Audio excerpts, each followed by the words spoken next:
అందరికీ నమస్కారం. అమ్మ మాట అమ్మాయి బాట ఛానల్కి స్వాగతం. కథ చెప్పుకుందామా?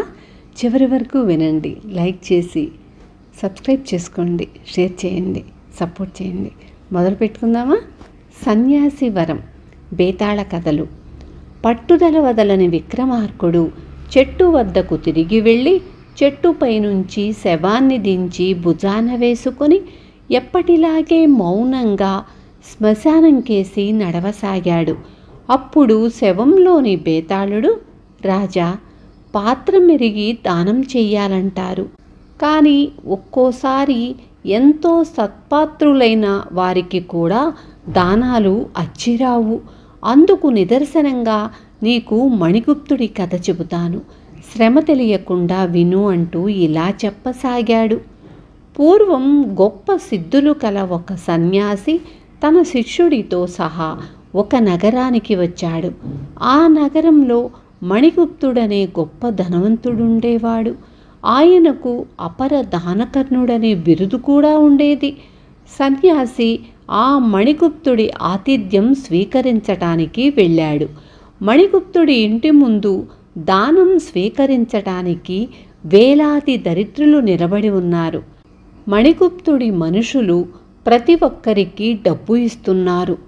ఆ రోజు సన్యాసి ధనవంతుడి ఆతిథ్యం స్వీకరించి ప్రయాణమై వెళ్ళిపోతూ, నీ ఆతిథ్యాన్ని మెచ్చుకున్నాను, నీ దాతృత్వం కళ్ళారా చూశాను, నువ్వు ఏదన్నా వరం కోరుకో ఇస్తాను, అయితే నువ్వు కోరే వరం నిష్కల్మషంగా కోరినదైతే నెరవేరుతుంది అన్నాడు.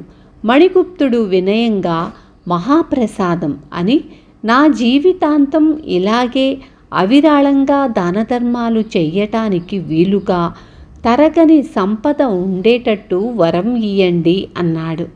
సన్యాసి చిరునవ్వు నవ్వి తలాడించి శిష్యుడితో సహా బయలుదేరాడు. దారిలో శిష్యుడు సన్యాసిని, గురువుగారు, ఆ మణిగుప్తుడికి మీరిచ్చిన వరం దక్కేనా అని అడిగాడు. ఏమాత్రమూ దక్కదు అన్నాడు సన్యాసి. తరువాత ఆ పరిస్థితులు అనుకూలించక మణిగుప్తుడు తన సర్వస్వాన్ని పోగొట్టుకొని దానాలు చెయ్యటం మానాడు. బేతాళుడి కథ చెప్పి, రాజా, సన్యాసి ఇచ్చిన వరం ఎందుకు ఫలించలేదు? అతనికి నిజంగా వరం ఇచ్చే శక్తి లేకనా? ఈ సందేహానికి సమాధానం తెలిసి కూడా చెప్పలేకపోయావో నీ తల పగులుతుంది అన్నాడు. దానికి విక్రమార్కుడు, మణిగుప్తుడు నిష్కల్మషంగా వరం కోరదలిస్తే తన నగరంలో దరిద్రులు లేకుండా చెయ్యమని సన్యాసిని కోరవలసింది.